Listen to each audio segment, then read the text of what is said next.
पुराने आलेखों को देखकर अत्यधिक प्रसन्न हो रहे हैं। हाँ तारा, यह आलेखन प्रसन्नता का ही विषय है। ऐसा क्या लिखा है इनमें? ये बताने से पहले मैं तुमसे एक प्रश्न पूछूं देवी। एक गुरु प्रसन्न कब होता है? स्वामी, आपके स्तर का ज्ञान नहीं है मेरे पास। तुम परम विदुषी हो तारा। आपकी पत्नी के साथ ही साथ आपकी शिष्या भी है, इसलिए इस प्रश्न का उत्तर आप ही से सुनने की इच्छुक हूँ। देवी, एक गुरु अत्यधिक तब प्रसन्न होता है जब उसका शिष्य उससे भी अधिक सम्मान व श्रेष्ठ स्थान प्राप्त कर लेता है। सत्य वचन स्वामी। जब गुरु की अतृप्त अभिलाषाएं शिष्य में साकार होने लगी तो गुरु प्रसन्न होगा ही। यह लेख मेरे प्रिय शिष्य नारद के हैं। आज उसे मुझसे भी श्रेष्ठ स्थान प्राप्त है। इन आलेखों को लिखते समय वो निरा बालक था, परंतु व्याकरण में कहीं कोई त्रुटि नहीं की है। परंतु नारद की लगन एवं आपके प्रति श्रद्धा ने आज उसे इस स्थान पर पहुंचा दिया है। देवी, गुरु में आस्था ही शिष्य की सफलता की कुंजी होती है। ब्रह्मपुत्र होने के पश्चात भी नारद विनम्र और जिज्ञासु दोनों ही। नारायण नारायण।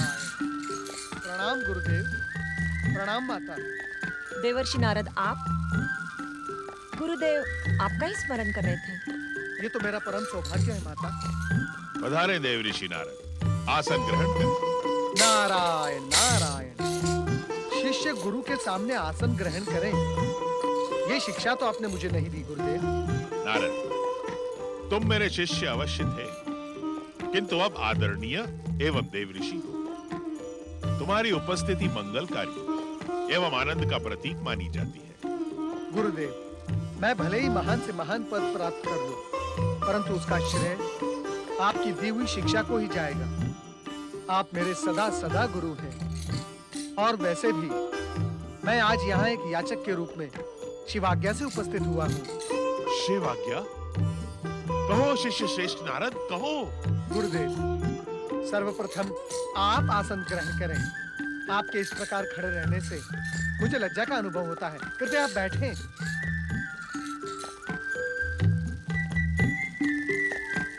अब विलंब न करो नारद। शिव आज्ञा सुनने के लिए मेरा मन अत्यंत आतुर हो रहा है। गुरुदेव, मुझे भगवान भोलेनाथ ने कहा है कि मुझे दिव्य ब्रह्मज्ञान की प्राप्ति अपने गुरु से ही प्राप्त हो सकती है। गुरुदेव, आपकी गंभीरता इस बात का संकेत देती है कि संभवतः मैं दिव्य ब्रह्मज्ञान प्राप्त करने के लिए योग्य नहीं हूं। नहीं नहीं नारद, तुम तो परम योग्य हो, किंतु मेरी दुविधा का कारण दूसरा है। दुविधा?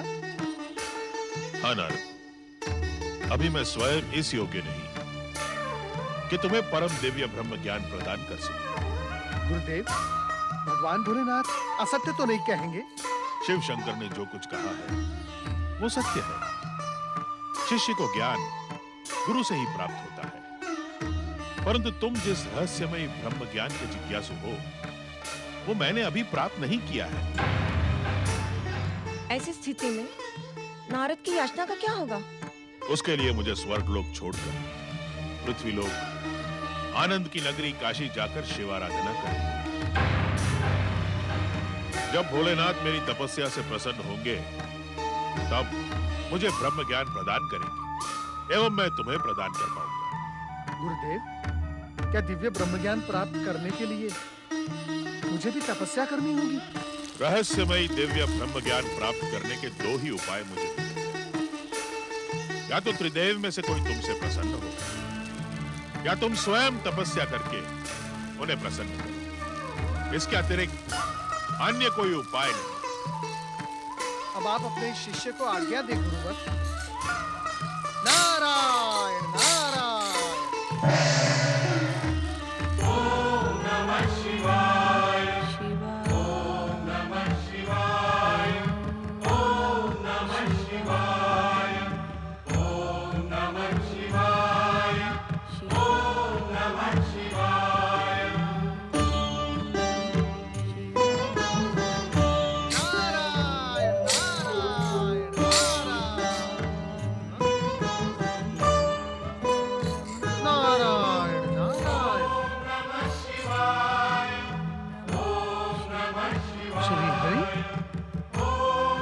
वैकुंठ में मैं ये क्या देख रहा हूँ?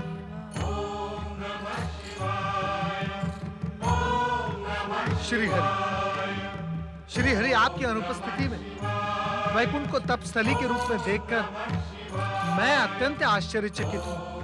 कृपया प्रकट हो श्री हरि, कृपया प्रकट हो और मेरी जिज्ञासा को शांत करे। श्री हरि शांत करे।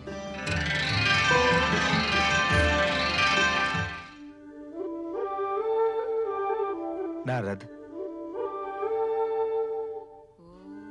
नारद, ब्रह्म ज्ञान की जिस जिज्ञासा को लेकर तुम वैकुंठ लोक आए हो, वो यहाँ भी शांत नहीं होगी। क्यों प्रभु, क्यों ऐसा क्यों? जो दिव्य ज्ञान हमने भगवान शिव से प्राप्त किया है, वो हम उनकी इच्छा के बिना किसी अन्य को प्रदान नहीं कर सकते। तो फिर ऐसी स्थिति में मैं क्या करूं श्री हरि? वो मार्ग भी तुम्हें देवगुरु बृहस्पति ने बताया था कि तुम आनंद धाम काशी नगरी जाकर शिव आराधना कर उन्हें प्रसन्न करो। क्या इसके अतिरिक्त अन्य कोई उपाय नहीं? शिव इच्छा से तो अनेक मार्ग प्रशस्त हो सकते हैं नारद, किंतु मैं तुम्हें इसके अतिरिक्त अन्य कोई मार्ग नहीं बता सकता। ओम नमः शिवाय। अपनी माता लक्ष्मी को देख रहे हो नारद? उन्हें तपस्यारत देखकर आपको आश्चर्य हुआ था और आपने हमसे प्रकट होने की प्रार्थना की थी, किंतु जब हम स्वयं आश्चर्यचकित हैं, तो आपके आश्चर्य का समाधान कैसे करें? श्री हरि, आप तो प्रत्येक रहस्य का रहस्य जानते हैं, फिर भला आपको आश्चर्य कैसा? नारद, इसीलिए तो हम स्वयं वैकुंठ लोक से अदृश्य हुए थे। परंतु क्यों प्रभु? जब धन समृद्धि और वैभव की देवी ब्रह्म ज्ञान की आकांक्षा करे नारद, तो क्या ये आश्चर्य की बात नहीं?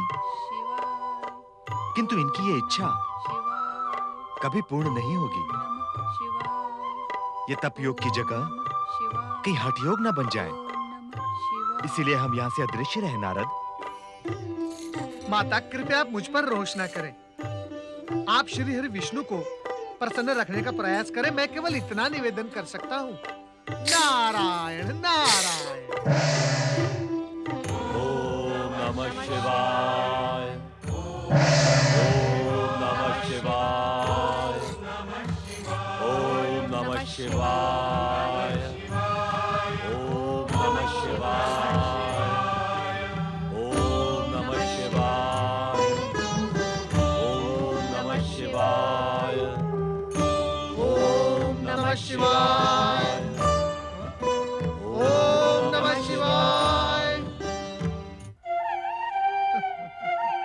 दिव्य ब्रह्म ज्ञान प्राप्त करने की जिस आशा को लेकर तुम यहाँ उपस्थित हुए हो नारद, वो कैलाश और वैकुंठ के समान यहाँ भी पूर्ण नहीं होगी। ऐसा क्यों परमपिता? आप मुझे निराश क्यों करते हैं? और फिर मैं तो आपका मानस पुत्र हूँ, और पिता के ज्ञान एवं उनकी संपत्ति पर पुत्र का पूर्ण अधिकार होता है, और वो न्याय सम्मत भी है। न्याय की दुहाई मत दो नारद। किंतु क्यों परमपिता? न्याय की ये व्यवस्था और संसार के समस्त विधान आपके द्वारा ही तो रचित है। न्याय और विधान अवश्य मेरे द्वारा रचित हैं, किंतु उत्तराधिकार संबंधी विधान विधाता ने कभी स्वीकृत नहीं किया है। अर्थात आप ये कहने के इच्छुक हैं स्वामी कि पिता की संपत्ति एवं ज्ञान पर पुत्र का कोई वैधानिक अधिकार नहीं है? धनी पिता की संपत्ति का दुरुपयोग करना, अपने परिवार की समृद्धि पर अहंकार करना और अपने ही पिता को ज्ञानी समझकर दूसरे के ज्ञान का निरादर करना, उत्तराधिकार में मिले ज्ञान एवं समृद्धि प्राप्त करने वाले पुत्र का स्वभाव बन जाता है। क्योंकि ज्ञान, समृद्धि, धन एवं सत्ता उसने अपने कर्म, परिश्रम और पुरुषार्थ से अर्जित नहीं किया। अधिकार का उल्लेख और न्याय व्यवस्था की दुहाई देने के लिए कृपया आप मुझे क्षमा करें परमपिता, किंतु दिव्य ब्रह्मज्ञान प्राप्त करने के लिए क्या मुझे निराश होना पड़ेगा? तुम्हारी निराशा से भी महत्वपूर्ण यह है नारद, क्या संसार में दिव्य ब्रह्म ज्ञान प्राप्त करने की लहर से उठी है। देवी सरस्वती, देवी लक्ष्मी की तरह तुम्हारी ही आकांक्षा को प्रतिबिंबित कर रही है। यद्यपि एक साधारण से साधारण मनुष्य को ब्रह्म ज्ञान प्राप्त हो सकता है, किंतु उसके लिए उपयुक्त पात्रता आवश्यक है। पात्रता? हाँ, पात्रता जो वंशानुगत नहीं हो सकती, उत्तराधिकार में प्राप्त नहीं की जा सकती। उसके लिए पुरुषार्थ, तपस्या, परिश्रम और शिव आराधना करनी पड़ेगी, क्योंकि उनकी कृपा के बिना दिव्य ब्रह्म। नारद, तुम्हें ब्रह्म ज्ञान प्राप्त करने की इतनी ही लगन है तो तुम्हें काशी जाकर भगवान भोलेनाथ को कठोर तपस्या करके प्रसन्न करना होगा। तुमने परमपिता ब्रह्मा जी, श्री हरि विष्णु, भगवान भोलेनाथ और अपने गुरु बृहस्पति के पास जाकर हर संभव प्रयास किया, परंतु कहीं सफल नहीं हुए। तुम्हें कठोर तपस्या करनी होगी नारद। अपने पुरुषार्थ, परिश्रम एवं तपस्या से दिव्य ब्रह्म ज्ञान प्राप्त करना होगा, तभी तुम्हारा ज्ञान प्रशंसनीय होगा। ओम नमः शिवाय, ओम नमः शिवाय, ओम नमः शिवाय, ओम नमः शिवाय। नारायण नारायण, इतनी गहन रात्रि में ये कौन युवक इतनी कठोर तपस्या कर रहा है? ओम नमः शिवाय, ओम नमः शिवाय, ओम नमः शिवाय। ये तो ऋषि और वह है, परंतु ये इतने क्रोधित क्यों है? सौम्य, क्या तुमने अपने गुरु के सुख चैन को छीन लेने का निर्णय कर लिया है?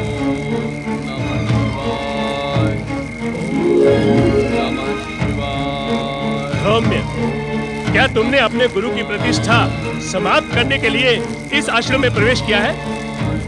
ओम नमः शिवाय। उत्तर दो सौम्य। ओम नमः शिवाय। तुम अपने गुरु की अवहेलना कर रहे हो। ये शिक्षा तुम्हें कहां से मिली? ओम नमः शिवाय। हमने तुमसे पहले भी कई बार कह दिया है कि दिव्य ब्रह्म ज्ञान तुम्हें इस आश्रम में प्राप्त नहीं होगा। उसके लिए तुम्हें काशी जाकर शिव आराधना करनी होगी। ओम नमः शिवाय। मेरी अवहेलना करके तुम मेरे क्रोध को जागृत कर रहे हो सौम्य। पर्वत के समान जमकर बैठ गए हो यहाँ। हटी कहेंगे।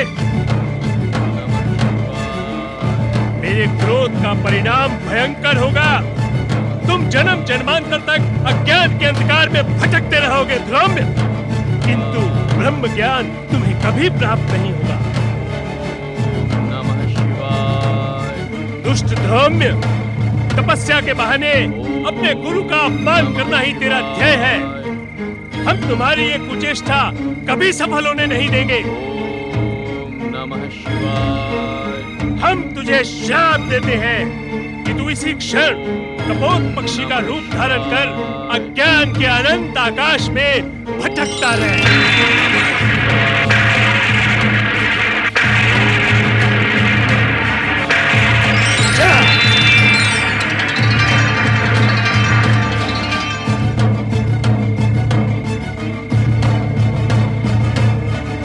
दिव्य ब्रह्म ज्ञान प्राप्त करने वाले मानव शरीर के लिए तरसता रहे। जा।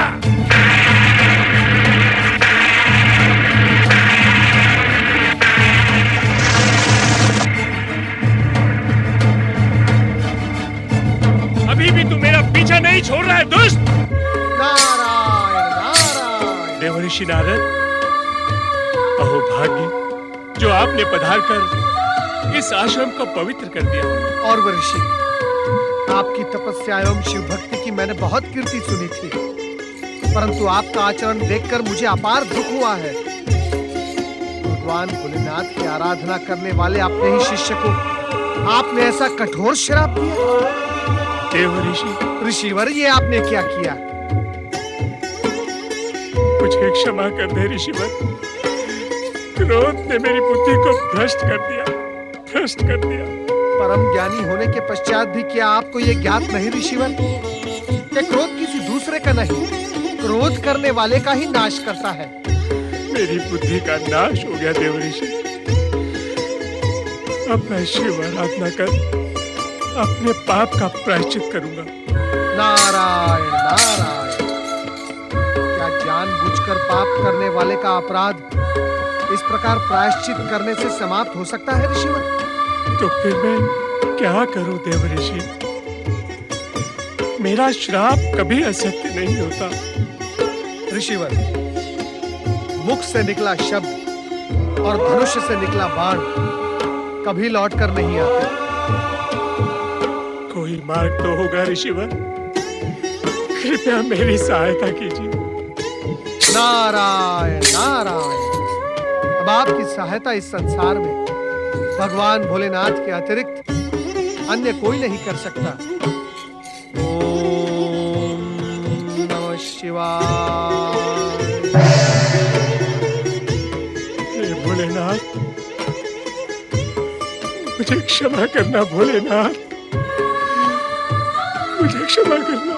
ओम नमः शिवाय, ओम नमः शिवाय, ओम नमः शिवाय, ओम नमः शिवाय, ओम नमः शिवाय, ओम नमः शिवाय, ओम नमः शिवाय, ओम नमः शिवाय, ओम नमः शिवाय।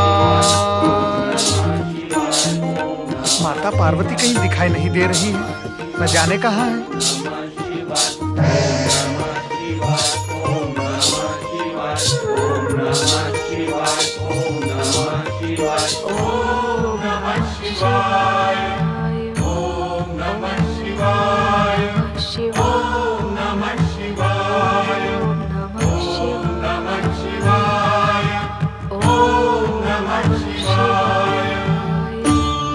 माता,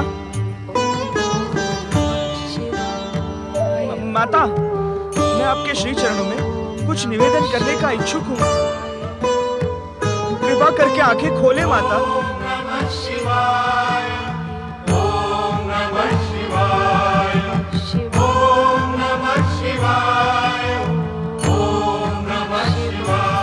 श्री गणेश, यहाँ इस प्रकार मैं कहीं स्वप्न तो नहीं देख रहा हूँ? माता, माता अपने अखंड ज्ञान को तनिक विराम दे। मैं आपकी सेवा में कुछ निवेदन करने के लिए ही यहाँ उपस्थित हुआ हूँ। पुत्र गणेश, तुम यहाँ इस समय?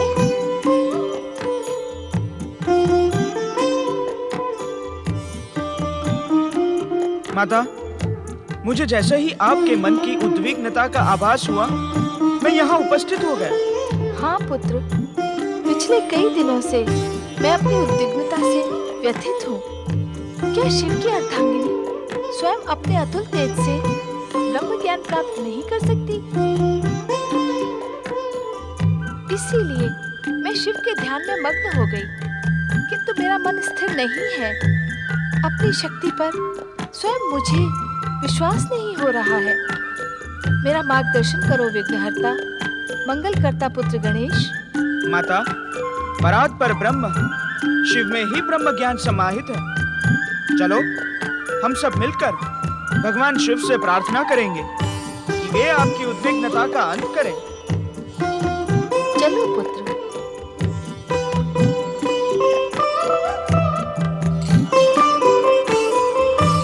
प्रणाम माता। माता, मैं भी दिव्य ब्रह्मज्ञान प्राप्त करने की आशा लेकर स्थान स्थान भटक रहा हूँ। मेरी इस जिज्ञासा का अंत केवल आप ही कर सकती है मातेश्वरी। देवर्षि नारद, आप हमारे पूज्य हैं तथा मेरे माता पिता के परम भक्त हैं। आपकी आकांक्षा एक दिन माता पार्वती अवश्य पूर्ण करेंगी। नारद, इसी प्रकार शिव भक्ति करते रहो। उसे ही मैं तुम्हारी कठोर तपस्या मानकर तुम्हें वचन देती हूँ कि जो कुछ मुझे प्राप्त होगा वो तुम्हें भी प्राप्त होगा। माता कुमाता न भवती। माता, आप अंततः माता हैं, करुणा की मूर्ति, दया की देवी। चलो समाधि स्थल पर चलें। ओम नमः शिवाय ओम नमः शिवाय ओम नमः शिवाय ओम नमः शिवाय ओम नमः शिवाय ओम नमः शिवाय ओम नमः शिवाय ओम नमः शिवाय ओम नमः शिवाय ओम नमः शिवाय ओम नमः शिवाय। कैलाशपति भगवान भोलेनाथ की माता पार्वती एवं मंगलकर्ता श्री गणेश की। पुत्र गणेश, तुम्हारे यहाँ आने का उद्देश्य हमें स्पष्ट हो गया। नारद, तुम भी परम ब्रह्म ज्ञान की ललक में कहां-कहां भटककर अंततः यहाँ आए हो। भोलेनाथ, ब्रह्म ज्ञान प्राप्त करने की मेरी भटकाव यात्रा केवल यही सिद्ध करती है कि इस सृष्टि के प्रारंभ भी आप हैं और अंत भी केवल आप ही हैं। भोलेनाथ, ब्रह्म ज्ञान प्राप्त करने की मेरी ललक आपके श्री चरणों से आरंभ होकर फिर आपके श्री चरणों में आकर पहुंची है। मुझे विश्वास है कि मेरी इस भटकाव यात्रा का अंत अब निश्चित होगा। पूज्य पिताश्री, निसंदेह हम सभी शिव भक्तों के लिए ये गौरव योग्य विषय है कि हमारी प्रार्थना के स्वर आप तक पहुंच चुके हैं। आपकी भक्ति में लीन रहने वाले आपके सभी भक्त आपसे दिव्य ब्रह्म ज्ञान प्राप्त करने के अधिकारी हैं। किंतु प्राप्त वही करेगा जो आपकी कृपा का पात्र बनेगा। भोलेनाथ, मैं आपके चरणों में एक नम्र निवेदन करने का इच्छुक हूँ। नारद, हम भी तुम्हारा निवेदन सुनने के इच्छुक हैं। भोलेनाथ, आप भले ही मुझे दिव्य ब्रह्म ज्ञान प्रदान न करें, मैं संतोष कर लूंगा, किंतु मेरा हृदय आपके परम भक्त धौम्य को उसके गुरु ऋषि औरव द्वारा दिए गए कठोर श्राप से क्षुब्ध है। उस निरीह धौम्य को आप अपनी कृपा का कृपया दान करें, यही मेरा निवेदन है। तुम्हारी लोकहित भावना से हम अत्यंत प्रसन्न हुए ना, और शिष्य धौम्य के लिए तुमने अपने निजी स्वार्थ का त्याग कर अपनी माता पार्वती के दिए हुए वचन को पूरा करने में हमारी सहायता की। तुम्हारी कामना एक ना एक दिन अवश्य पूर्ण होगी। किंतु मेरी कामना का क्या होगा स्वामी?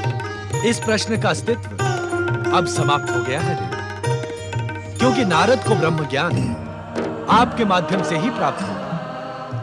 यह आपका नारद को वचन है और आपके वचन की रक्षा करना हमारा परम उद्देश्य है। स्वामी, क्या हुआ देवी? आपको पति परमेश्वर के रूप में पाकर मैं धन्य हो गई भोलेनाथ। धन्य तो हम भी हो गए देवी, पत्नी के रूप में शिवा को पाकर। शिव और शिवा एक दूसरे के पूरक हैं। किसी एक के बिना सृष्टि की कल्पना भी नहीं की जा सकती।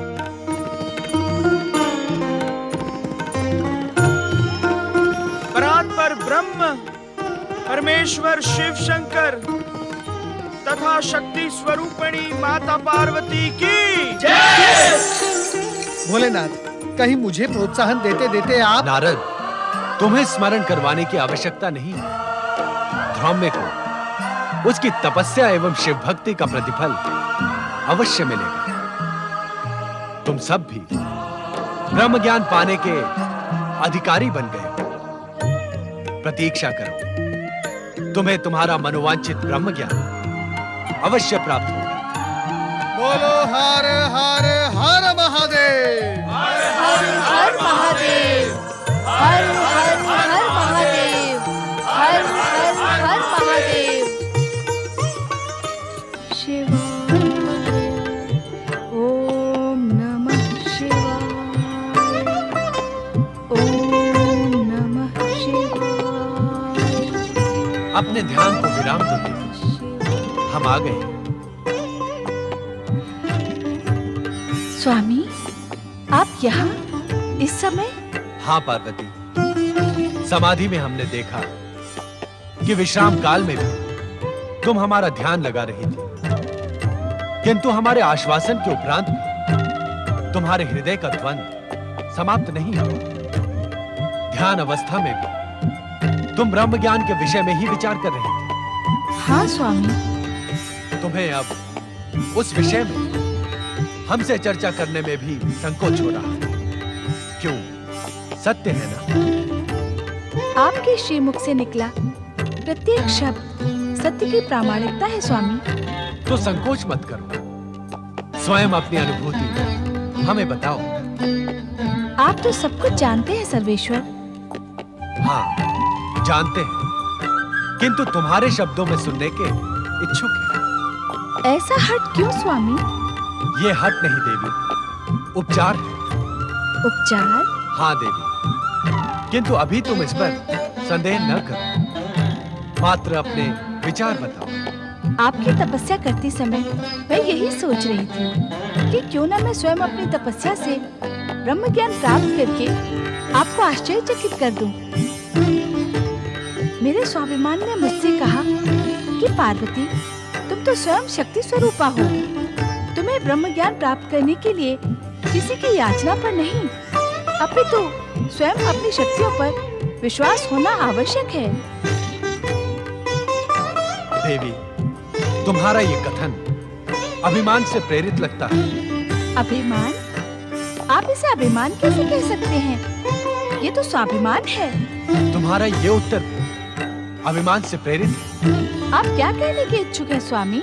यही कि जिस जीवात्मा में लेश मात्र भी अभिमान या अहंकार की छाया रहती है, वो कभी ब्रह्म ज्ञान को प्राप्त नहीं कर सकता। आपने ये स्पष्ट तो नहीं किया कि मेरे शब्द अभिमान से प्रेरित कैसे थे? हम तुम्हारे कौन है देवी? ये कैसा विचित्र प्रश्न कर रहे हैं आप? इस विचित्र प्रश्न में ही तुम्हारा उत्तर छिपा है पार्वती। पति, परमेश्वर, अर्धांग। अर्धांग? अर्धांग का अर्थ जानती हो देवी? अवश्य। मेरे इस नारी शरीर में मेरे पुरुष भाग आपकी छवि है स्वामी। अर्थात तुम्हारे आधे शरीर में हम और हमारे आधे शरीर में तुम समाई हुई। तो अपने ही शरीर से कुछ प्राप्त करने में संकोच कैसा? क्या तुम्हारे स्वाभिमान को आत्मशत्रुता की श्रेणी में खड़ा नहीं किया जा सकता? तुम और मैं और तुम अलग अलग होते हुए भी एक है, क्योंकि पति पत्नी का संबंध जन्म जन्मांतर का होता है। अतः हमारी हर वस्तु पर तुम्हारा स्वाभाविक अधिकार है। इसमें याचना अथवा संकोच का प्रश्न ही नहीं होता। मुझे अपनी त्रुटि का आभास हो गया है स्वामी, किंतु इस सारे घटनाक्रम में मेरा अहंकार या अभिमान कहाँ व्यक्त हुआ? आपकी अभिव्यक्ति अहंकार से प्रेरित है। कैसे स्वामी? अहंकार व्यक्ति को उसकी शक्ति का आभास करवा के ही आत्मशत्रु बना देता है। निसंदेह शक्ति स्वरूपा पार्वती स्वयं ब्रह्म ज्ञान प्राप्त कर सकती है, किंतु क्या स्वामी? किंतु शक्ति स्वरूपा होने के उपरांत तुम्हें कठोर तपस्या एवं साधना करनी होगी। अपने आत्म तत्व को मुझ में विलीन करना होगा। इसीलिए तुम्हारी अभिव्यक्ति अभिमान प्रेरित है। क्षमा स्वामी, किंतु अभी आपने स्वयं ही कहा कि मेरा आत्म तत्व आपका ही प्रतिरूप। इसीलिए हमने यह निर्णय लिया है कि आज हम तुम्हें ब्रह्म ज्ञान एवं उससे संबंधित प्रेरक कथा अवश्य सुनाएंगे। क्या ब्रह्म ज्ञान से संबंधित कोई प्रेरक कथा भी जुड़ी हुई है? हाँ देवी, उस कथा को सुनने समझने के उपरांत ही तुम दिव्य ब्रह्म ज्ञान का महत्व समझ पाओ। अहो भाग्य स्वामी, तो आप विलंब न करें। मेरे हृदय के द्वंद का वास्तविक उपचार तो अब होगा। नहीं देवी। नहीं क्या स्वामी? अभी तुम्हें तनिक विलंब और सहना। आपके निर्णय के उपरांत तो कभी ऐसा नहीं होता। किंतु आज ऐसा होगा, क्योंकि ये प्रेरक कथा हम तुम्हें यहां नहीं, यहां से दूर किसी ऐसे एकांत स्थान पर सुनाएंगे जहां हम दोनों के अतिरिक्त अन्य कोई उपस्थित ना हो। इतनी गोपनीयता क्यों स्वामी? अपात्र के कानों में परम दिव्य ब्रह्म ज्ञान पड़ जाने से सृष्टि की समस्त व्यवस्था छिन्न भिन्न हो सकती है। देवी, इसमें योग्य पात्र की पात्रता के साथ ही साथ इसके रहस्य की गोपनीयता भी विशेष स्थान रखती है। इस आदेश का मुझे सदैव स्मरण रहेगा स्वामी। तो चलो देवी।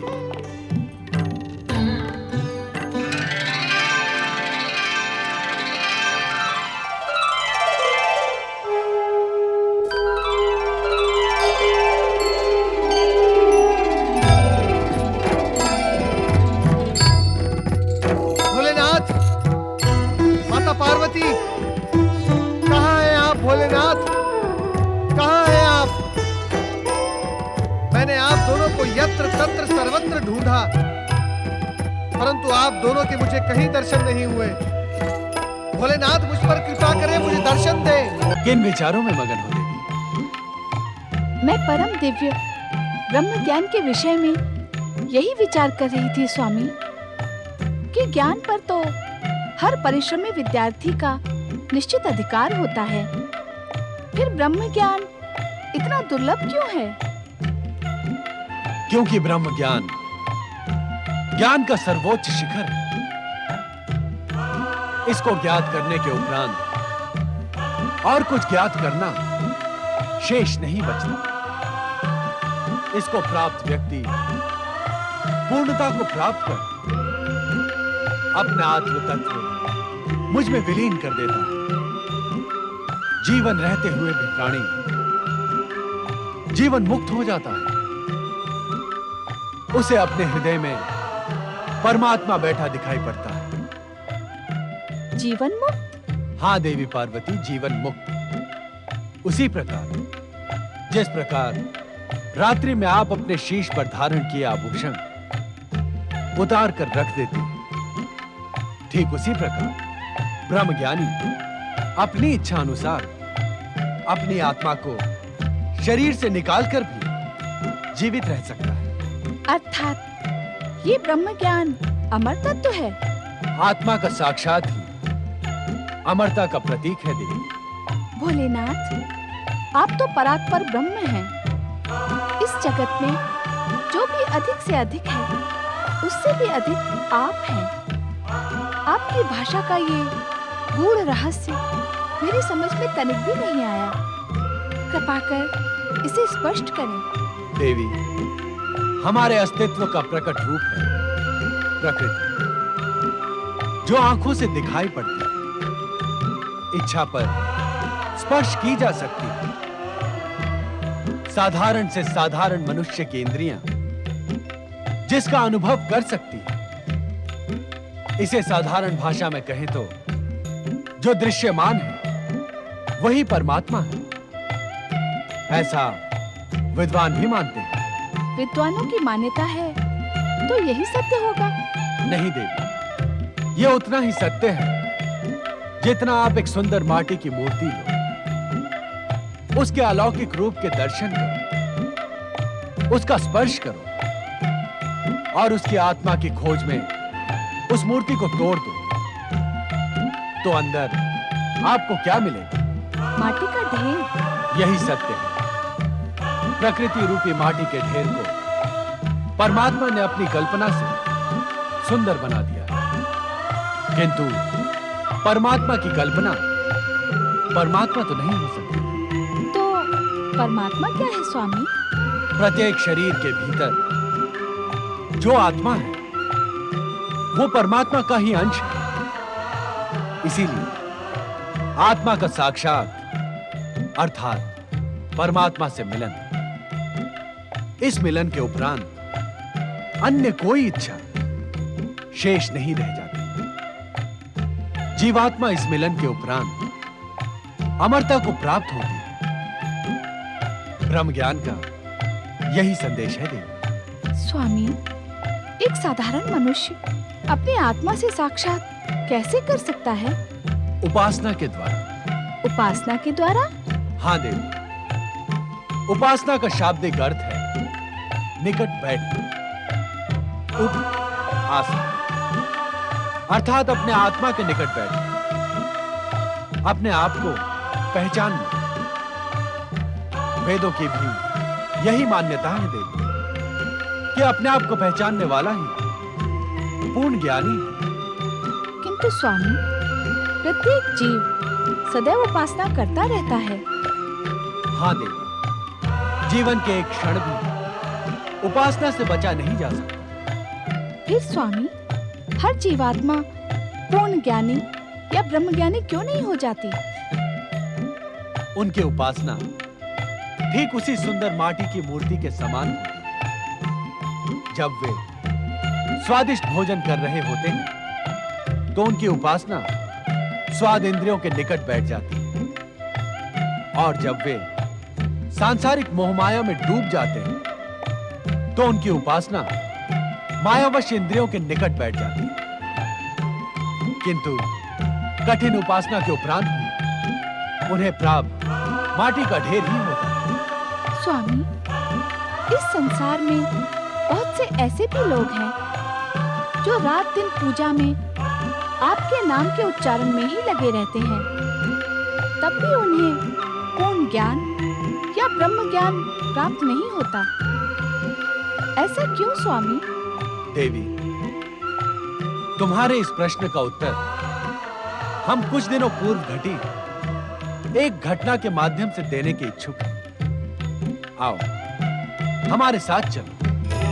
नमः शिवाय, ओम नमः शिवाय, ओम नमः शिवाय, ओम नमः शिवाय, ओम नमः शिवाय, ओम नमः शिवाय, ओम नमः शिवाय, ओम नमः शिवाय, ओम नमः शिवाय, ओम नमः शिवाय।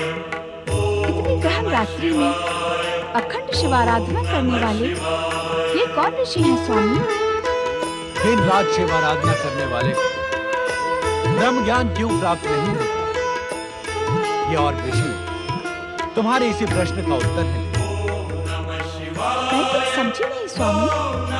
तनिक अपनी दिव्य दृष्टि का प्रयोग कर सभी कुछ समझ जाओ।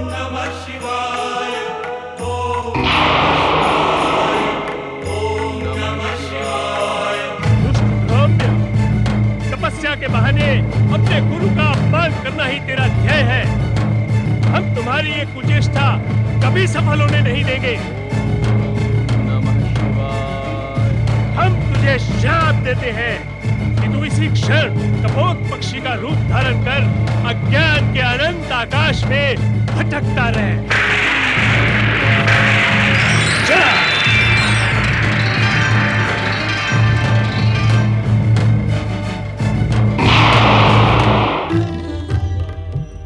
आश्चर्य है स्वामी, अखंड शिवाराधना कर ब्रह्म ज्ञान पाने के इच्छुक ध्रौम्य की दुर्गति करने वाला और वो भी परम शिव भक्त है। यही कारण है कि हमारा कर्तव्य हमसे कहता है कि ध्रौम्य की दुर्गति का जितना दोषी और है उतने ही हम भी। नहीं नहीं स्वामी, यदि स्वयं शिव अपने आप को दोषी कहने लगे तो संसार में भला निर्दोष कौन रहेगा? आप सभी दोषों से परे हैं स्वामी। अब कभी ऐसे वचन न कहें। सत्य को स्वीकार करना है, अहंकार को ठेस पहुंचाना है देवी। स्वामी, अब तो तुम्हें तुम्हारे प्रश्न का उत्तर मिल गया कि शिव आराधना करते रहने एवं हमारा नाम जपते रहने से ही ब्रह्म ज्ञान प्राप्त होने वाला नहीं, अपितु इसके लिए स्वयं अपने आप को पहचानना हो, अपनी आत्मा द्वारा बताए मार्ग पर चलकर अपने सद्गुणों का विकास करना होगा। अपने स्वार्थ को त्याग कर लोकहित एवं लोक कल्याण के लिए प्रयत्नशील रहना। समझ गई स्वामी। मन एवं आत्मा के द्वंद्व में आत्मा के बताए मार्ग पर ही चलना होगा। हाँ देवी, मन चंचल एवं इंद्रियों के वशीभूत होता है। वो जीवात्मा को पाप की ओर ले जाता है, परंतु परमात्मा का अंश होने के कारण आत्मा का बताया मार्ग सदैव जीवात्मा को सद्मार्ग पर चलाकर परम ब्रह्म ज्ञान का साक्षात करवा देता है।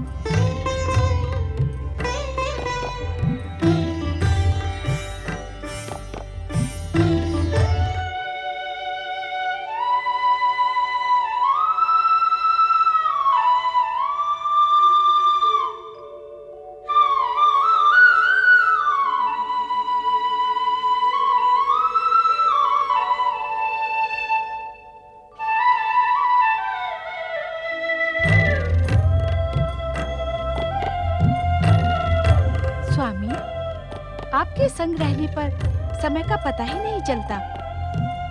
गगन विहार करते करते पूरी रात्रि बीत गई। देवी पार्वती, पूर्व दिशा से उगने वाला आज का सूर्य आपके लिए ब्रह्म ज्ञान का महान संदेश लेकर आया है। तो क्या ब्रह्म ज्ञान मुझे आज ही मिलेगा? हाँ देवी, हमने निश्चय किया है कि इन्हीं हिममणित पर्वत श्रेणियों के एक हिम पाषाण कंदरा में हम तुम्हें वो ब्रह्म ज्ञान प्रदान करेंगे जिसे पाने की आकांक्षा में विगत कई दिनों से तुम्हारे हृदय में द्वंद्व चल रहा है।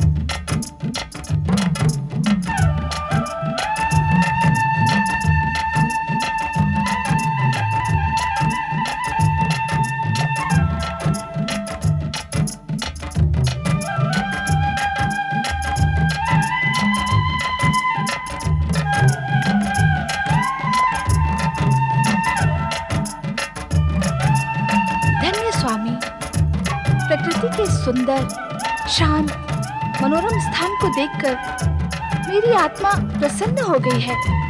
देवी पार्वती, ब्रह्म ज्ञान प्राप्त करने के उद्देश्य से तुम जिस गुफा में खड़ी हो, वो प्रकृति के गूढ़तम रहस्य से भी अधिक गूढ़ और रहस्यमयी है। इस सुंदर स्थान की ऐसी क्या विशेषता है स्वामी? इस स्थान का रहस्य आज से पूर्व किसी के सामने उल्लेखित नहीं किया गया है। हमारे अतिरिक्त इस समस्त संसार में सर्वप्रथम तुम इस स्थान में उपस्थित होकर यहां का रहस्य ज्ञात कर रही हो। उस रहस्य को ज्ञात करने के लिए मैं उद्विग्न हो रही हूँ स्वामी। तुम्हारी उद्विग्नता स्वाभाविक है पार्वती। पर्वतराज हिमालय के अत्यंत कठिन, गूढ़ तथा हिम से ढके मार्गों में स्थित यह पवित्र गुफा अमरेश्वर के रूप में हमारा अत्यंत रहस्यमयी एकांत निवास स्थान है। ये आप क्या कह रहे हैं स्वामी? हम सत्य कह रहे हैं देवी पार्वती। हमारे अतिरिक्त किसी भी जीवात्मा को अब तक यहाँ आने का विधान नहीं था। निस्संदेह स्वामी, ब्रह्म ज्ञान प्राप्त करने के लिए मैं विगत दिनों से व्यग्र हूँ, किंतु अब आपके इस रहस्यमय एकांत निवास का रहस्य जानने को उत्सुक हूँ। देवी पार्वती, सृष्टि निर्माण के उपरांत जब जीवन के साथ मृत्यु भी अस्तित्व में आई, तब मृत्यु एवं अंतकाल देवताओं को भी भयभीत करने लगा। भयभीत देवगण हमारी शरण में आए। तब हमने देवताओं को मृत्यु के भय से उबारने के लिए सदा अपने मस्तक पर सुशोभित चंद्रमा को निचोड़ा। अद्भुत, आश्चर्यजनक। निश्चित ही सदा आपके मस्तिष्क का स्पर्श पाने वाले चंद्रमा में अमृत विद्यमान होगा। हाँ पार्वती, चंद्रमा को निचोड़ने से अमरत्व का पान करके देवगण अमर हो गए। परंतु भोलेनाथ, इस पावन कथा का इस पवित्र अमरेश्वर गुफा से क्या संबंध? संबंध है देवी पार्वती। उस अमरत्व की कुछ बूंदें पृथ्वी के इसी क्षेत्र में गिरी। उन्हीं से अमरेश्वर की अमर गंगा अथवा अमरावती नदी बह निकली। अर्थात पतित पावनी अमरावती का प्रारंभ इसी स्थान से होता है। हाँ देवी, चंद्रमा को निचोड़ने से गिरी अमरत्व की बूंदों ने इस गुफा में पहुंच सकने वाले व्यक्ति की अमरता सुनिश्चित कर दी। अर्थात इस गुफा तक पहुंचने वाला व्यक्ति अमरता को प्राप्त कर लेगा। निश्चित। यहाँ की वायु, यहाँ के वातावरण में अमरत्व विद्यमान है, जो किसी भी जीवात्मा को जीवन मृत्यु से मुक्ति प्रदान कर अमर बना सकता है। तब तो मानव कल्याण के लिए ये महान स्थान है, क्योंकि मानव सदैव अमरता प्राप्ति का प्रयास करता है। एक निवेदन करूं स्वामी? अवश्य। यदि आपकी इच्छा हो तो इस स्थान का मार्ग हर प्राणी के लिए सुलभ कर दें। नहीं देवी पार्वती, उससे सृष्टि की व्यवस्था छिन्न भिन्न हो जाएगी। ऐसा क्यों स्वामी?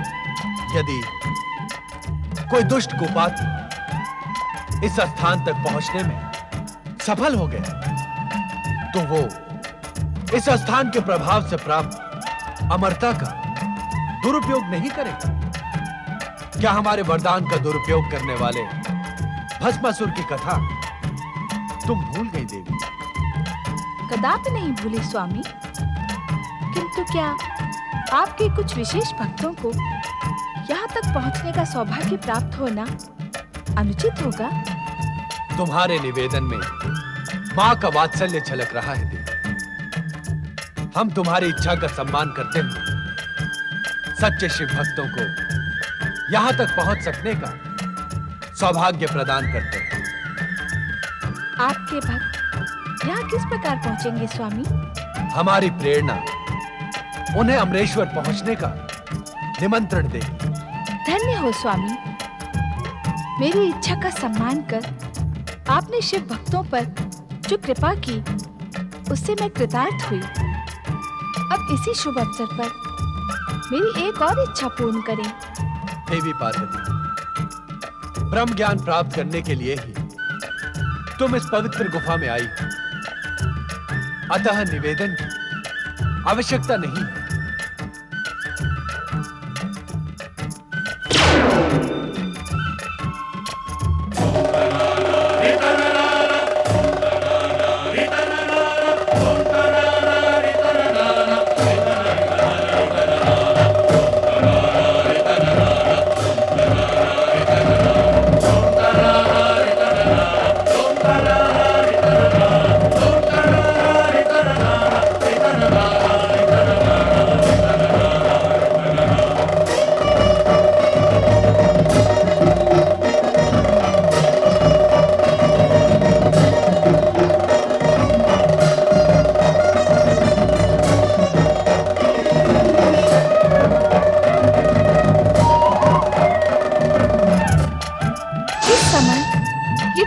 क्यों स्वामी?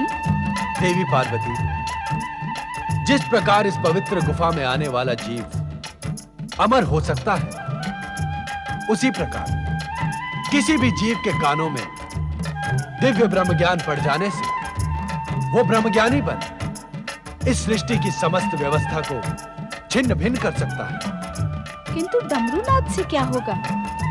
इस डमरूनाद के भीषण स्वर से इस गुफा के आसपास रहने वाले जीव जंतु दूर भाग जाएंगे।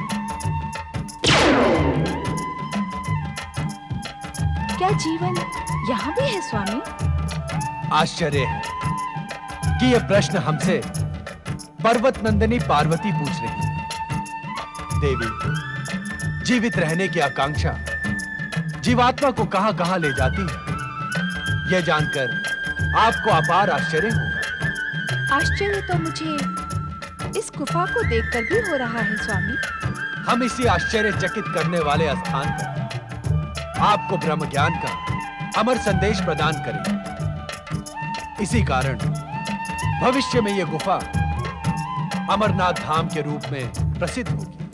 जय अमरनाथ धाम। आज हमारे प्रिय मास श्रावण की पूर्णिमा है। आज के दिन जो श्रद्धालु शिव भक्त हमारी प्रेरणा प्राप्त कर यहाँ हमारे प्रतीक शिवलिंग के दर्शन करेगा, उसे अमरता के साथ ही साथ वैसा ही दिव्य ज्ञान प्राप्त होगा जैसा अब हम तुम्हें प्रदान करेंगे। अर्थात क्या अब प्रत्येक वर्ष श्रावण पूर्णिमा पर यहाँ आपका प्रतीक पूर्ण हिम शिवलिंग अवतरित होगा? हाँ देवी, आज से प्रत्येक वर्ष श्रावण माह में चंद्रमा के बढ़ने के साथ ही साथ मेरा प्रतीक हिम शिवलिंग अवतरित होकर पूर्णिमा के दिन पूर्ण होगा तथा चंद्रमा के घटने के साथ ही अमावस्या तक मुझ में विलीन हो जाएगा।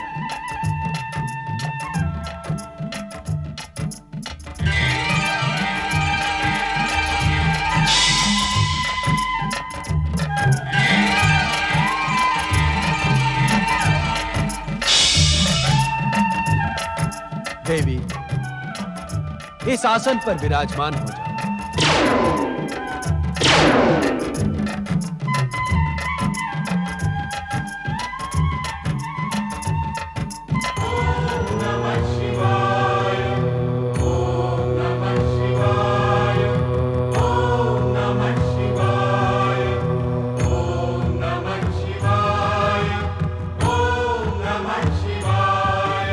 ब्रह्म ज्ञान की कथा अत्यंत रहस्यमयी तथा कठिन है। हम ये ज्ञान तुम्हें समाधि अवस्था में प्रदान करेंगे। इसे कहते हुए हमें तथा सुनते हुए तुम्हें रोमांच का अनुभव, अतः सुनने की सहमति का हुंकार भरती है, जिससे हमें यह ज्ञात रहे कि तुम ध्यान से ब्रह्म कथा सुन रही हो। जो आज्ञा। शक्ति स्वरूपा पार्वती, तुम्हें यह ज्ञात हो कि पूर्व काल में हमने अपने निर्गुण दिव्य तेज से पंचक्रोशी नगरी का निर्माण किया। इसी पंचक्रोशी नगरी में श्री हरि विष्णु पुरुष के रूप में प्रकट होकर हमारे पंचाक्षरी मंत्र का प्रणव सहित ब्रह्म ज्ञान की साधना करते हुए जप करने लगे। ओम नमः शिवाय। हमारे इस पंचाक्षरी मंत्र के निरंतर जप से एक दिव्य ध्वनि का निर्माण हुआ। उस दिव्य ध्वनि से आनंद की लहरें उठने लगी। श्री हरि विष्णु का संपूर्ण शरीर इस आनंद लहरी का अनुभव करने लगा।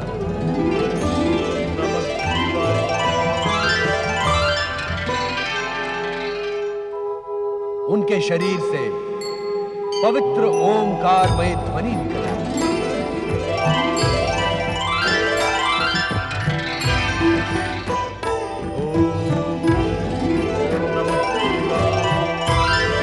ये ओमकारमय ध्वनि इस बात का संकेत थी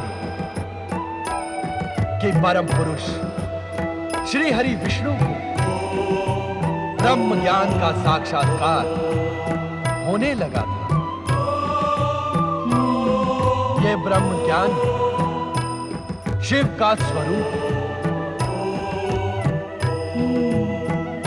जो जीवात्मा मुझ परमात्मा स्वरूप के इस ब्रह्म ज्ञान को अपने हृदय में स्थित देख ले, वो साक्षात हमें अर्थात शिव तत्व को प्राप्त कर ले।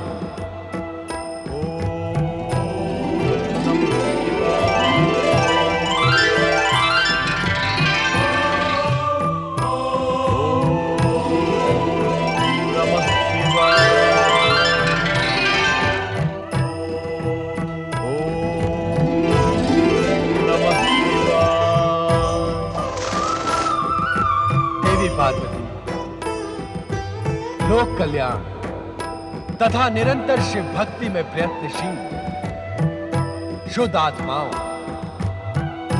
निर्मल मन और सात्विक बुद्धि वालों को शीघ्र ही शिव तत्व की प्राप्ति हो जाती है।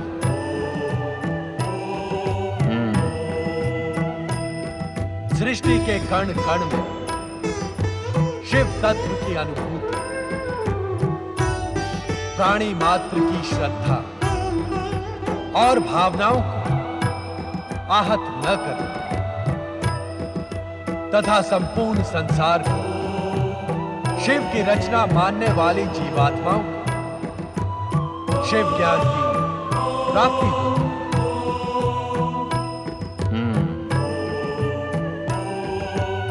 अपने को श्रेष्ठ और दूसरे को निकृष्ट न मानना, तप, जप और पवित्रता की ओर अग्रसर होने वालों के मार्ग में बाधक न बनने वाली अहंकार रहित जीवात्माओं को शिव भक्ति की प्राप्ति होती है। शिव तत्व, शिव ज्ञान और शिव भक्ति की प्राप्ति से मन, आत्मा और बुद्धि तेजस्वी तथा ओजस्वी बन जाती है। इतना प्राप्त कर लेने पर कुछ भी प्राप्त करना शेष नहीं बचता। शिव तत्व, शिव ज्ञान और शिव भक्ति को प्राप्त करने का एकमात्र मार्ग है शिव चरणों में अपना जीवन समर्पित कर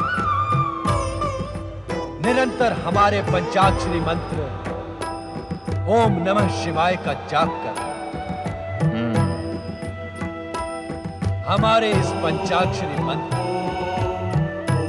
ओम नमः शिवाय में संसार का सर्वश्रेष्ठ ज्ञान समाहित है।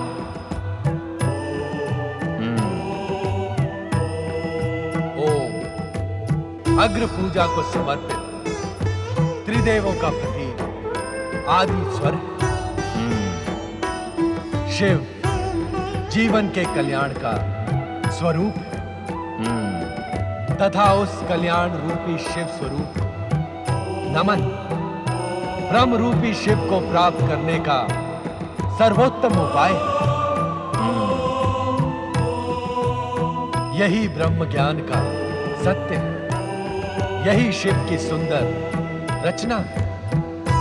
मेरे द्वारा प्रकट सत्यम, शिवम और सुंदरम से युक्त यह ब्रह्म ज्ञान उन्हीं महाभागों को प्राप्त होता है जो मेरे स्वरूप में अगाध श्रद्धा रखते हैं। मेरी आज्ञा अनुसार धर्म मार्ग पर चलने वाले प्राणी मेरी ही कृपा से मल एवं माया से मुक्त होकर मेरे परमानंद सच्चिदानंद स्वरूप में लीन हो जाते हैं। स्वयं मेरे द्वारा रचित एवं कहे गए इस दिव्य ज्ञान को प्राप्त ज्ञानी इस ज्ञान के प्रकाश रूपी अग्नि से अपने कर्म में शरीर को क्षण भर में जलाकर मेरी कृपा से कर्म बंधन से छुटकारा पाकर मोक्ष को प्राप्त कर लेते हैं।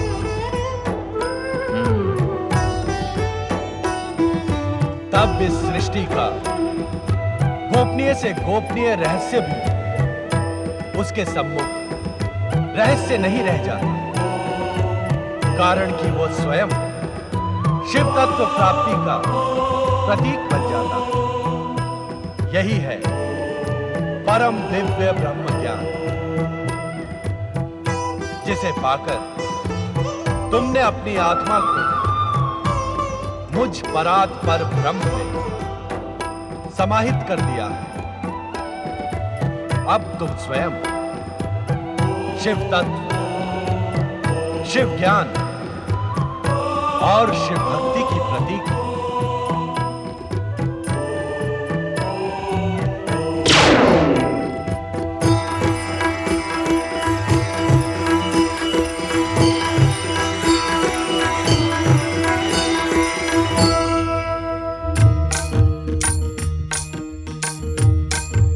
तुम सो रही हो पार्वती, तुम अपनी निद्रा को रोक न सके। परम शिव तत्व और ब्रह्म ज्ञान की प्राप्ति के स्थान पर तुम्हें निद्रा ही प्रिय है। आश्चर्य है, हमारे प्रत्येक वचन पर हुंकार कौन भर रहा है?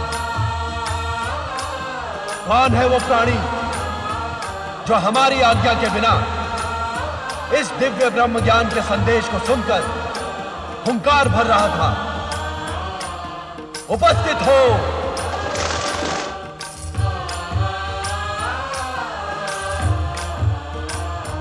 महादेव जी, आपकी आज्ञा के बिना तीनों लोकों में एक कण भी इधर से उधर नहीं होता। मुझे आपके डमरू नाद द्वारा इस स्थान पर पहुंचने का संदेश मिला। क्या आपकी इच्छा के बिना कपोत जैसा साधारण प्राणी इस भयानक शीत प्रदेश में एक क्षण में जीवित रह सकता है? इसके उपरांत भी यदि मैंने आपकी आज्ञा का उल्लंघन किया हो तो आप मुझे दंड दें भोलेनाथ। मैं पापी आपके दंड का ही योग्य हूं स्वामी। मन छोटा न करो ध्यान। ये सारी माया हमने तुम्हें शाप मुक्त और ब्रह्म ज्ञान देने के लिए ही रची थी। ब्रह्म ज्ञान के लिए तुम्हारी पात्रता पहले ही निश्चित हो गई थी। अब तुम अपने गुरु के शाप से मुक्त हो। ब्रह्म ज्ञानी ध्रुव में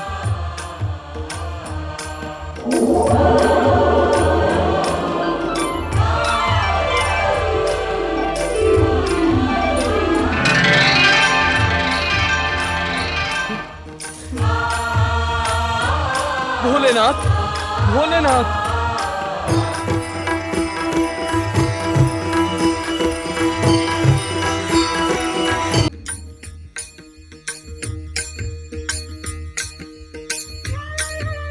तुम सो रही हो पार्वती, तुम अपनी निद्रा को रोक न सके। परम शिव तत्व और ब्रह्म ज्ञान की प्राप्ति के स्थान पर तुम्हें निद्रा ही प्रिय लगी। आश्चर्य है, हमारे प्रत्येक वचन पर हुंकार कौन भर रहा था? कौन है वो प्राणी जो हमारी आज्ञा के बिना इस दिव्य ब्रह्म ज्ञान के संदेश को सुनकर हुंकार भर रहा था? उपस्थित हो।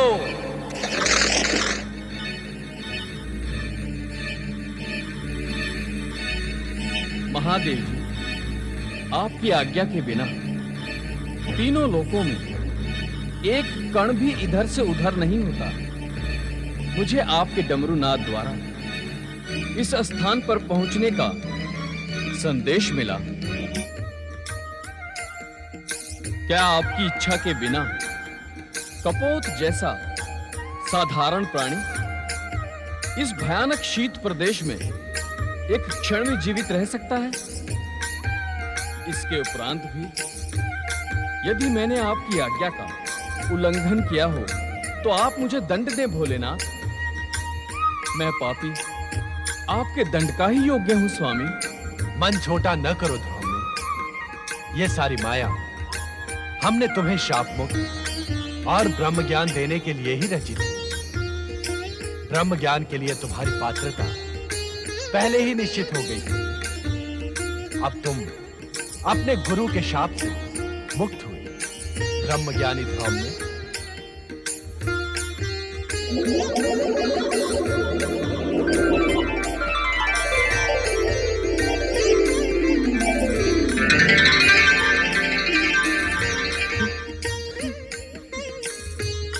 भोलेनाथ, भोलेनाथ, आप कृपा निधान हैं, दया के सागर हैं।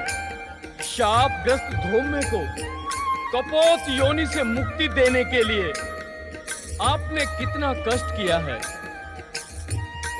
आप कैलाश से यहाँ आए। जय जय भोले भंडारी, जय शिव शंकर, जय जय शिव शंकर, जय जय शिव शंकर। ये मैं क्या देख रही हूँ?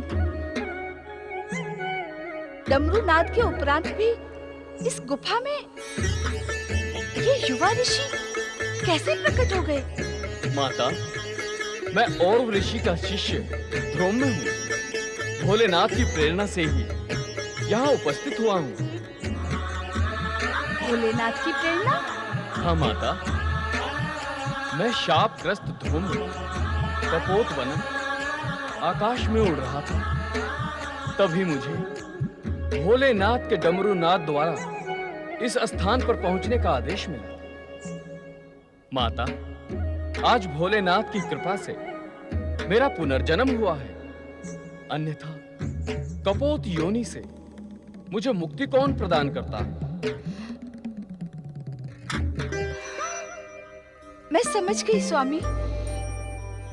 इन्हीं ध्रुव ऋषि को शाप मुक्त कर ब्रह्म ज्ञान का उपहार प्रदान करने के लिए ही आप मुझे इस पवित्र अमरनाथ गुफा में लेकर आए। किंतु मेरा दुर्भाग्य देखिए स्वामी, पाकर भी मैं उस दिव्य ज्ञान से वंचित रह गई। मेरी अभागी निद्रा। पश्चाताप न करो पार्वती। तुम्हारा निद्रा मग्न होना भी हमारी ही लीला का अंग था। ध्रुव में अब तुम अपने गुरु के पास जाकर उनकी उद्विग्नता का शमन करो। हमारी आराधना करते हुए भी वे दुखी हैं। उनका मन अस्थिर है। तुम उन्हें दिव्य ब्रह्म ज्ञान प्रदान करो जो तुम्हें हमसे प्राप्त हुआ है। हाँ ध्रुव में एक शिष्य का अपने गुरु के प्रति यही कर्तव्य भी है। एवं संभवतः आने वाला भविष्य इस बात का साक्षी होगा कि तुमसे अधिक मूल्यवान गुरु दक्षिणा किसी भी शिष्य ने अपने गुरु को प्रदान नहीं की। जो आज्ञा माता। ध्रुव में हम तुम्हारे विनम्र स्वभाव और सदाचार से प्रसन्न होकर तुम्हें दिव्य शक्तियां भी प्रदान करेंगे।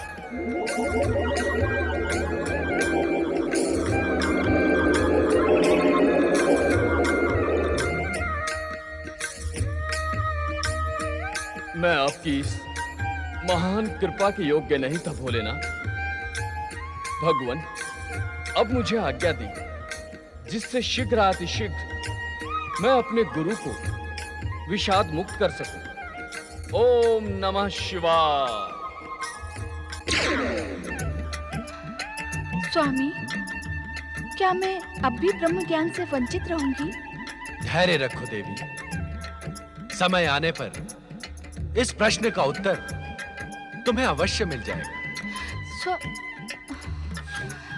अपने मन की उद्विग्नता का शमन करो देवी। तुम्हारे मन में जो प्रश्न जन्म ले रहे हैं उनका निसंकोच उल्लेख करो। स्वामी, ये अमरनाथ गुफा आपके ब्रह्म ज्ञान प्रदान करने से ब्रह्म भूमि बन गई है। इसके शांत तथा आध्यात्मिक वातावरण ने मेरे मन को प्रफुल्लित कर दिया है। स्वामी, अब मेरा मन यहाँ से जाने को उत्सुक नहीं है। क्या हम इस स्थान पर अनिश्चित काल तक निवास नहीं कर सकते?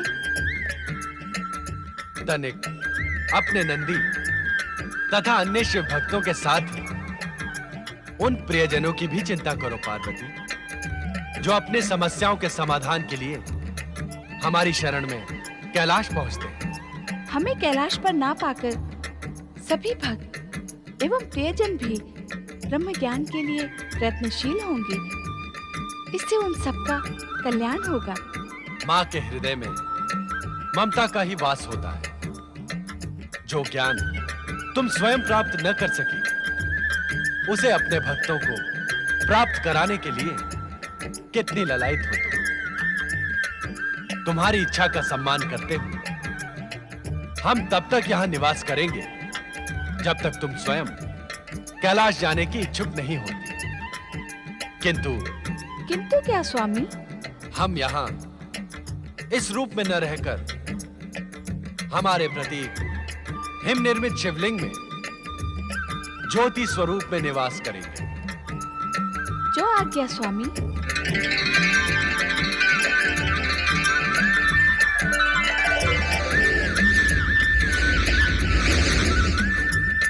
ओम नमः शिवाय। ओम नमः शिवाय। ओम नमः शिवाय। ओम नमः शिवाय।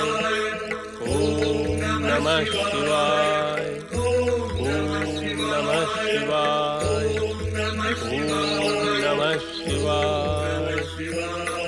ओम नमः शिवाय। गुरुदेव और की जय हो। तुम प्रणाम गुरुदेव। गुरुदेव, आपका शिष्य भगवान शिव की महान कृपा से आपके श्री चरणों में कपोत योनि से मुक्ति पाकर पुनः उपस्थित हुआ है। गुरुदेव, मैं आपके आशीर्वाद का आकांक्षी हूँ। तुम आ गए पुत्र, तुम आ गए। तुम्हारी यहाँ उपस्थिति ये सिद्ध करती है कि स्वयं भोलेनाथ एवं तुमने अपने गुरु को क्षमा कर दिया। गुरुदेव, भगवान शिव शंकर तो अपने भक्तों पर सदा ही कृपा करते रहते हैं। क्षमा का तो प्रश्न ही नहीं है गुरुदेव।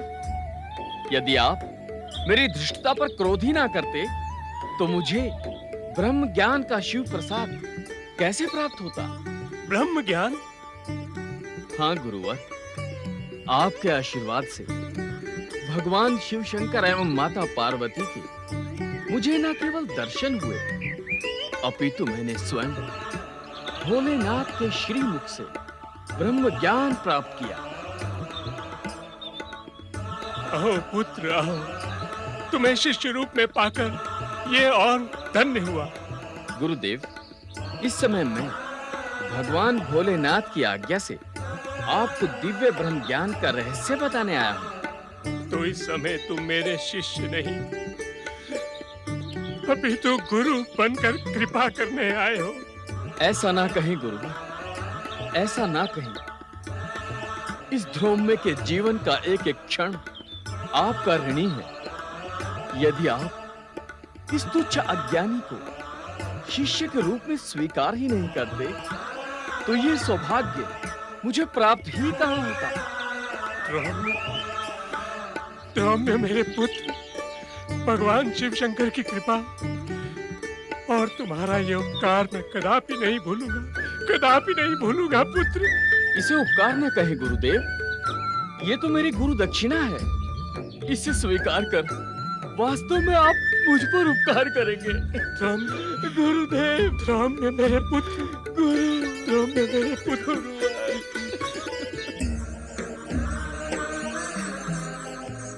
नंदी भैया कहाँ चले गए?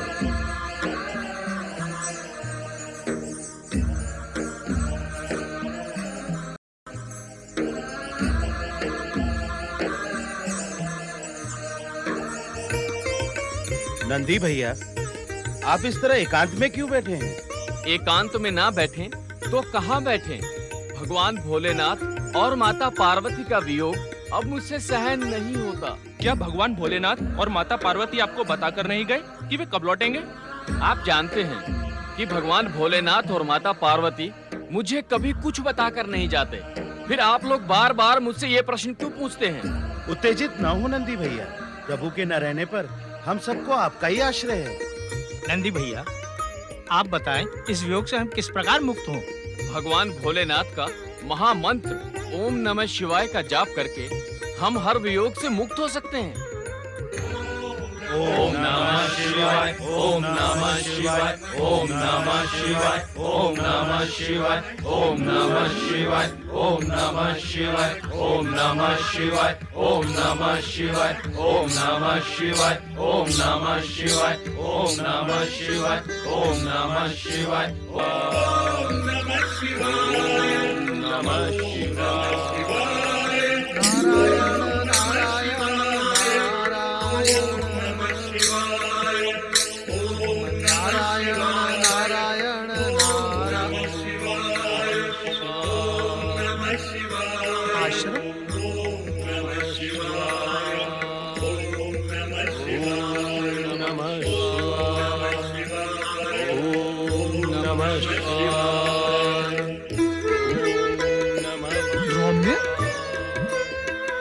नारायण नारायण, ये कैसा रहस्य है?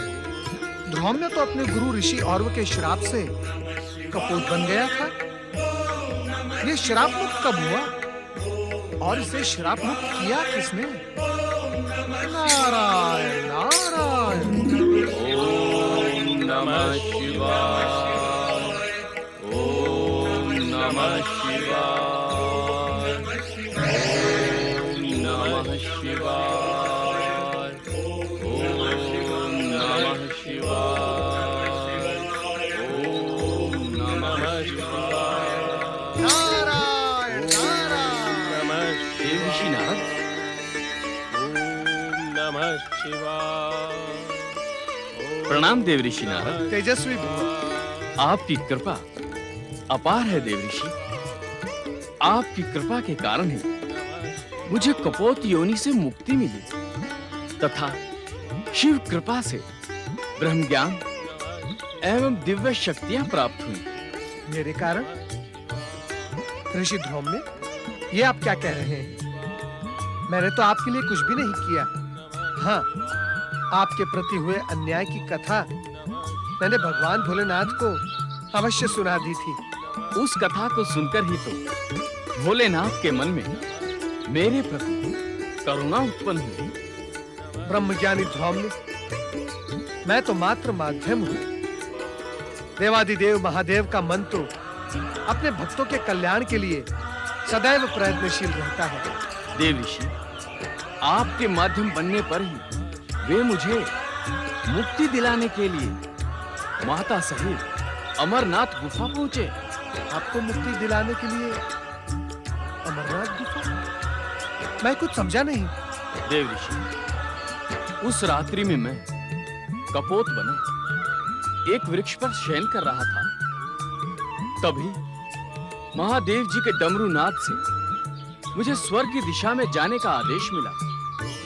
मैं जब वहां पहुंचा तो भोलेनाथ ब्रह्म ज्ञान का रहस्य बताने ही वाले थे।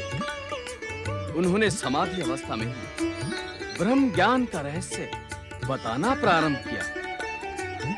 ब्रह्म ज्ञान की कथा अत्यंत रहस्यमय तथा कठिन है। लोक कल्याण तथा निरंतर शिव भक्ति में प्रयत्नशील शुद्ध आत्माओं,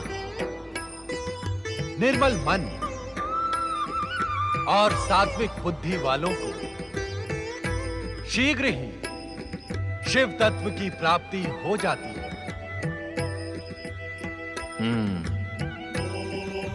शिव तत्व, शिव ज्ञान और शिव भक्ति को प्राप्त करने का एकमात्र मार्ग है शिव चरणों में अपना जीवन समर्पित कर निरंतर हमारे पंचाक्षरी मंत्र ओम नमः शिवाय का जाप कर। हमारे इस पंचाक्षरी मंत्र ओम नमः शिवाय में संसार का सर्वश्रेष्ठ ज्ञान समाहित यही है परम दिव्य ब्रह्म ज्ञान।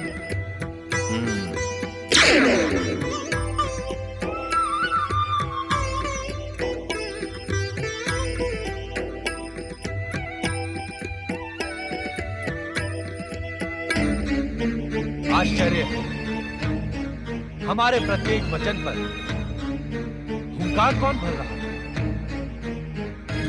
कौन है वो प्राणी जो हमारी आज्ञा के बिना इस दिव्य ब्रह्म ज्ञान के संदेश को सुनकर हुंकार भर रहा था? उपस्थित हो।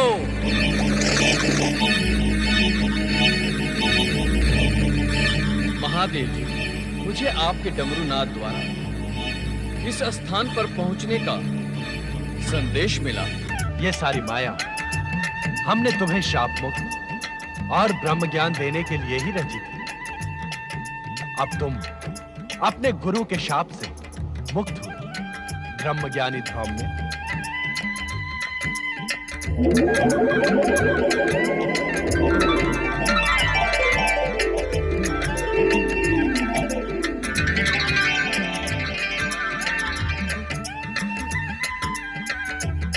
भोलेनाथ, भोलेनाथ। ध्रुव में अब तुम अपने गुरु के पास जाकर उनकी उद्विग्नता का शमन करो। हमारी आराधना करते हुए भी वे दुखी हैं, उनका मन अस्थिर है।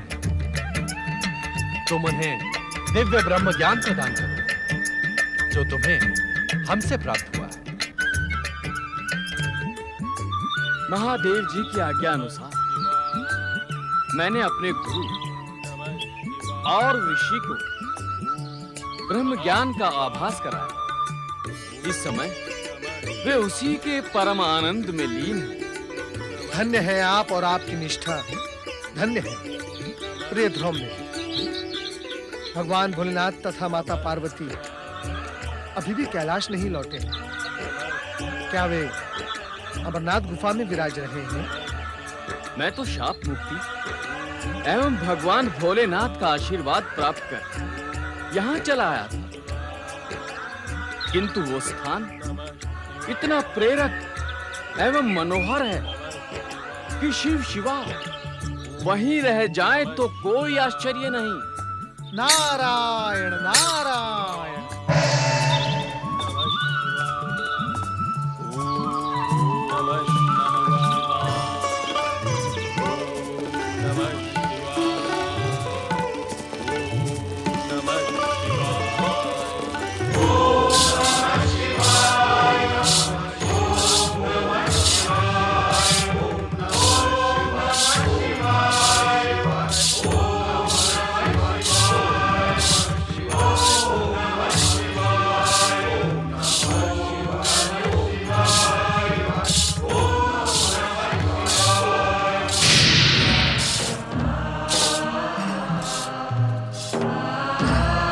आज संसार भर में ब्रह्म ज्ञान प्राप्त करने की लहर चल पड़ी है।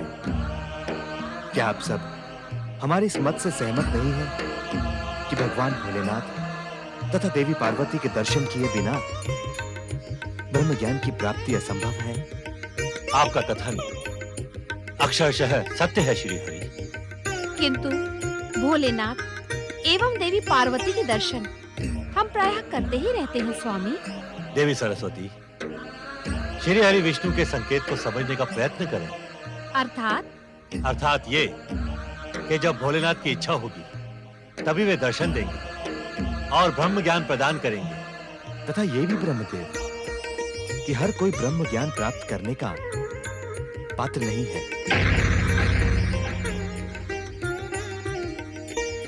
स्वामी, पात्रता का मूल्यांकन किस प्रकार प्राप्त किया जाएगा? पात्रता के मूल्यांकन का अधिकार मात्र भोलेनाथ के पास सुरक्षित है देवी लक्ष्मी। नारायण नारायण। आप सभी दिव्य शक्तियों को एक साथ पवित्र कैलाश पर देखकर नारद का जीवन धन्य हो गया। अपने इस पुत्र नारद का प्रणाम स्वीकार करें। नारद, तुम जिस कार्य के लिए गए थे, क्या उसमें सफल हुए? नारायण नारायण। जिस कार्य का आरंभ स्वयं आपके आशीर्वाद से हुआ हो, उस कार्य की सफलता में संदेह कैसा श्रीहरि? मैं भगवान भोलेनाथ और माता पार्वती के वर्तमान निवास को खोजने में सफल हुआ हूँ।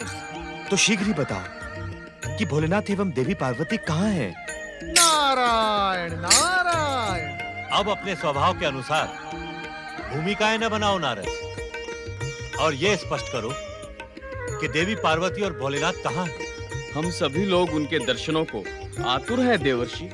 नंदी महाराज, भगवान भोलेनाथ की कृपा से और ऋषि के शिष्य ध्रौम्य को ब्रह्म ज्ञान के साथ साथ दिव्य शक्तियां भी प्राप्त हो गई हैं।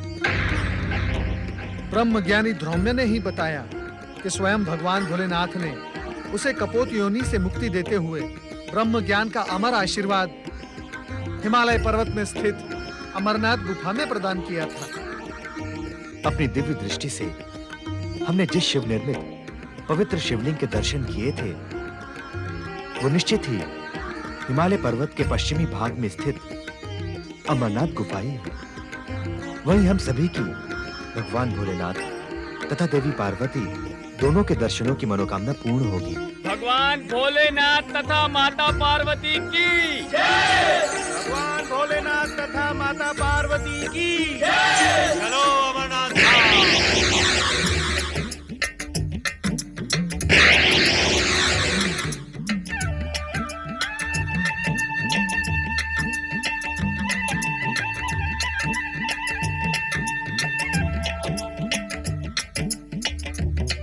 त्रिलोकीनाथ भगवान भोलेनाथ और शक्ति स्वरूपा माता पार्वती की जय। त्रिलोकीनाथ भगवान शिव शंकर और शक्ति स्वरूपा माता पार्वती की जय। साक्षात ब्रह्म भूमि अमरनाथ धाम की जय। ओम नमः शिवाय। भोलेनाथ, हम सभी आपके दर्शन के लिए आतुर हैं। कृपया आप अपने महान दर्शन देकर हम सभी को कृतार्थ करें।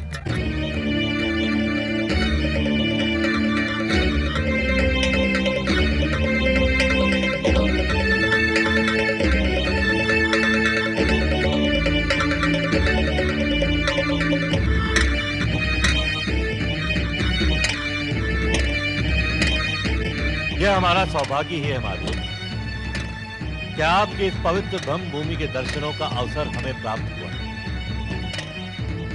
अब अपने महादर्शन देकर हमारे सौभाग्य में वृद्धि करें।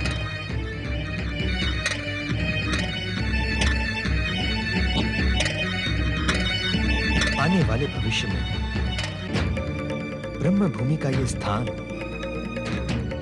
शिव भक्तों के लिए जन्म मरण से मुक्ति पाकर अमरता प्राप्त करने वाले तीर्थ स्थान के रूप में विख्यात होगा। ब्रह्म ज्योति, ब्रह्म गर्भा के स्वरूप भगवान शिव स्वयं ब्रह्म ज्ञान ही है। अतः हम सभी शिव भक्तों को रीति नीति प्रीति के प्रीतिमान भगवान शिव तथा इस पवित्र अमरनाथ धाम की महिमा का गुणगान कर भगवान भोलेनाथ को प्रसन्न करना होगा।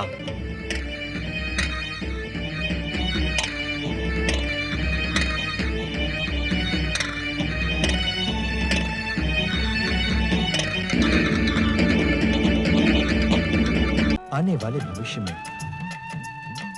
ब्रह्म भूमि का ये स्थान शिव भक्तों के लिए जन्म मरण से मुक्ति पाकर अमरता प्राप्त करने वाले तीर्थ स्थान के रूप में विख्यात होगा। ब्रह्म ज्योति, ब्रह्म गर्भा के स्वरूप भगवान शिव स्वयं ब्रह्म ज्ञान ही है।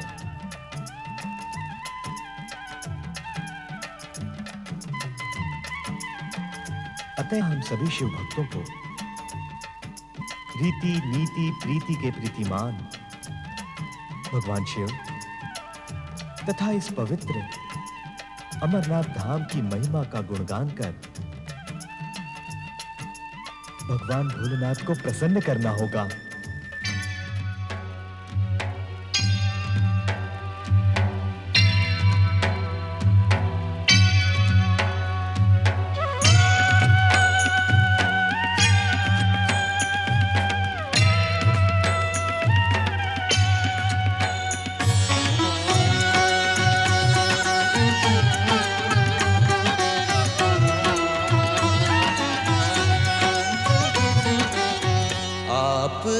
शिव ब्रह्म ज्योति, आप ही ब्रह्म ज्ञान है। आप है शिव ब्रह्म ज्योति, आप ही ब्रह्म ज्ञान है। नीति प्रीति आप है शिव, नीति प्रीति आप है शिव, आप प्रीति मान है।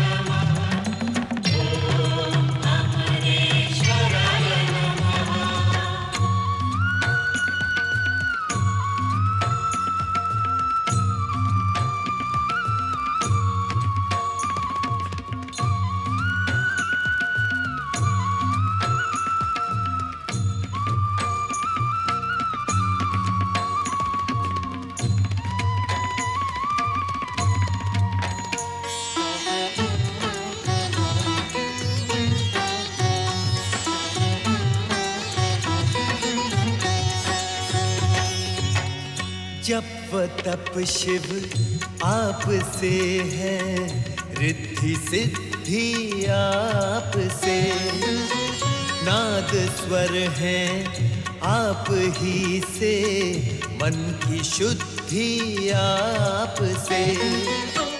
काल के भी काल है शिव, काल के भी काल है शिव, प्राणों के ये प्राण है।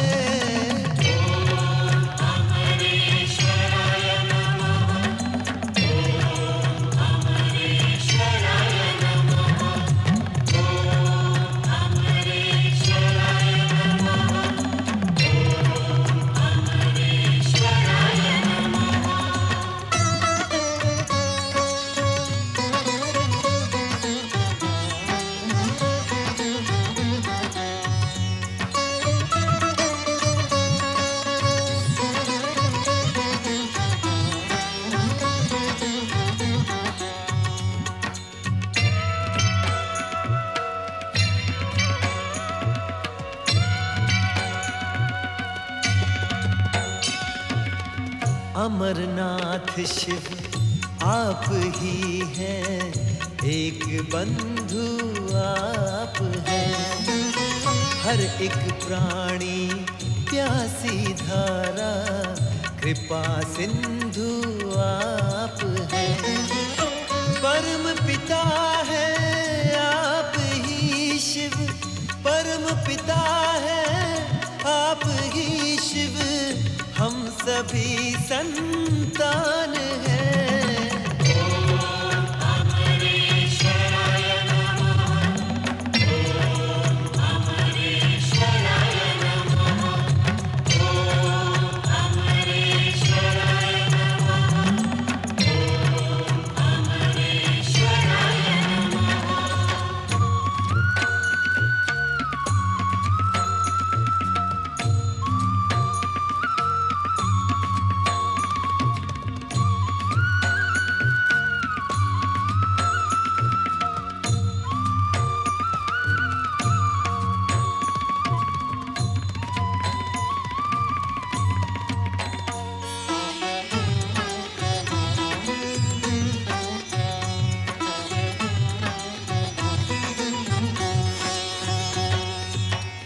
जिस गुफा में शक्ति के संग आपका शिव वास है, अमर अमरता है वहीं पे, हमको ये विश्वास है। प्रश्न शंका आप है शिव, प्रश्न शंका आप है शिव, आप ही समाधान है।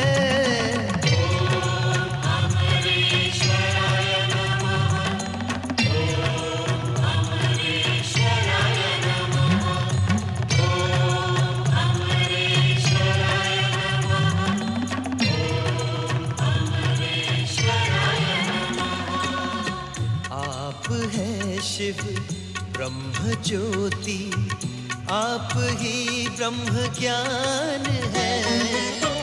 नीति प्रीति आप है शिव, नीति प्रीति आप है शिव, आप प्रीतिमान है।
त्रिलोकीनाथ भगवान शिव शंकर और शक्ति स्वरूपा देवी पार्वती की जय।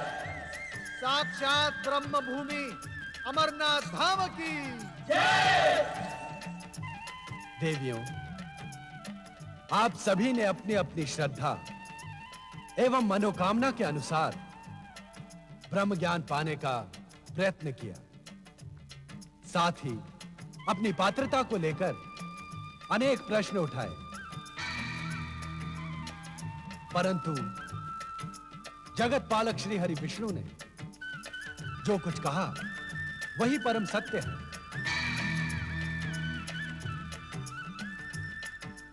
ब्रह्म ज्ञान पाने का अधिकारी वही है जिसके मन में कोई सांसारिक इच्छा शेष न हो, जीवन मुक्त होकर जो परमात्मा में लीन होने का इच्छुक हो,